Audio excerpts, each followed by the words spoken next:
آج اسلام آباد سمیت مختلف شہروں میں جزوی سورج گرہن ہوگا۔ سورج گرہن کا دورانیہ کتنا ہوگا اور اس کو دیکھنا چاہیے یا نہیں، اس حوالے سے بات کریں گے محکمہ موسمیات کے ترجمان ظہیر بابر سے، جو ہماری نمائندہ فوزیہ علی کے ساتھ موجود ہیں۔ جی بالکل، آج سال کا دوسرا سورج گرہن ہوگا اور اس بار پاکستان میں بھی سورج گرہن دیکھا جا سکے گا۔ مزید تفصیلات جاننے کے لیے ہم ترجمان محکمہ موسمیات ظہیر بابر صاحب کے ساتھ موجود ہیں۔ جی سر، بتائیے گا۔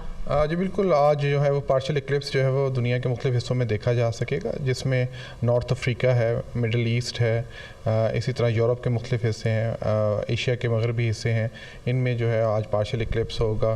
اور جو پارشل اکلپس ہے تقریباً 1:58 سے شروع ہو کے شام 6 بجے تک جو ہے اس کا دورانیہ ہے۔ پارشل اکلپس کا جو میکسیمم پوزیشن ہے وہ 4 بجے کے قریب ہوگا۔ اسلام آباد میں جو سولر اکلپس ہے وہ 3:43 پہ شروع ہوگا اور 5:22 تک یہ جو ہے اسلام آباد میں سولر اکلپس جو ہے وہ دیکھا جا سکے گا۔ کیا احتیاطی تدابیر اس وقت اختیار کرنی چاہیے سورج گرہن دیکھتے وقت؟ سورج گرہن کو آنکھ سے جو ہے ڈائریکٹ کانٹیکٹ سے نہیں دیکھنا چاہیے، کیونکہ اس وقت کچھ ہارمفل ریڈیشنز جو ہوتی ہیں وہ آنکھ کے اوپر جو ہے وہ اثر انداز ہو رہی ہوتی ہیں، جس کے لیے پراپر میکانزم ہے، شیڈز وغیرہ کے تھرو جو ہے وہ آپ دیکھ سکتے ہیں، لیکن اوائڈ ہی کریں ڈائریکٹ آئی سائٹ سے اس کو دیکھنے کے لیے سورج گرہن کو۔ جی بالکل، آج پاکستان میں بھی جزوی طور پر سورج گرہن جو ہے وہ مختلف شہروں میں دیکھا جا سکے گا اور جو عروج کا وقت ہے وہ تقریباً 4 بجے کا ہے۔ جی